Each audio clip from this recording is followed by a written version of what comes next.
Bhagavad Gita, capítulo 5, texto 10.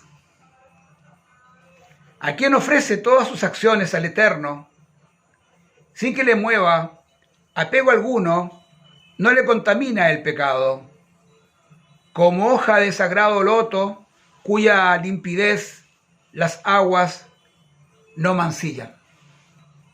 Aquí volvemos a lo del loto, que lo hemos explicado justamente en algunos capítulos anteriores, acerca de la pureza del loto, en el sentido de que puede estar en el barro, y sin embargo dice, las aguas no lo mancillan.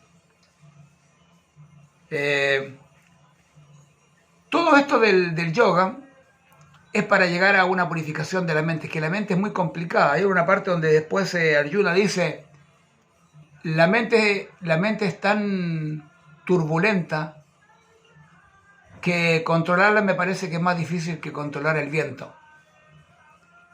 Porque es muy difícil controlar la mente.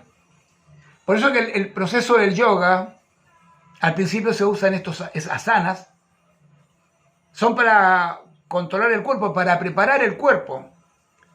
Pero no se prepara el cuerpo para que para que seas un gran gimnasta, para eso está Pilates o para eso está la gimnasia. El yoga, la práctica del yoga, de Hatha Yoga, Ashtanga Yoga, los yogas tradicionales, porque hay muchos yogas inventados. En Occidente hay como 40 yogas que no tienen nada que ver con el yoga, son cosas de un maestro que inventa, le pone un nombre, usa uno de aquí, de allá, de esto, otro, y hace un yoga. No. Los yogas tradicionales, que son los yogas de Patanjali, los yogas que enseña Bhagavad Gita en sus capítulos, nos enseñan de que hay diferentes procesos, como ya lo hemos explicado, karma, jnana, bhakti, hay diferentes maneras de llegar al absoluto. Pero en general significa, todo este proceso es de preparación. Primero el cuerpo, después la mente, después la inteligencia y finalmente la conciencia. Cuando hablamos de conciencia en este libro, los comentarios de mi maestro espiritual, cuando habla de conciencia de Krishna, conciencia del absoluto, se refiere a ese estado en el que una persona ya ha sobrepasado todo ese tipo de elementos materiales para poder situarse en la parte superior, que es la conciencia. Porque para la India, para el conocimiento védico, ¿qué es la conciencia?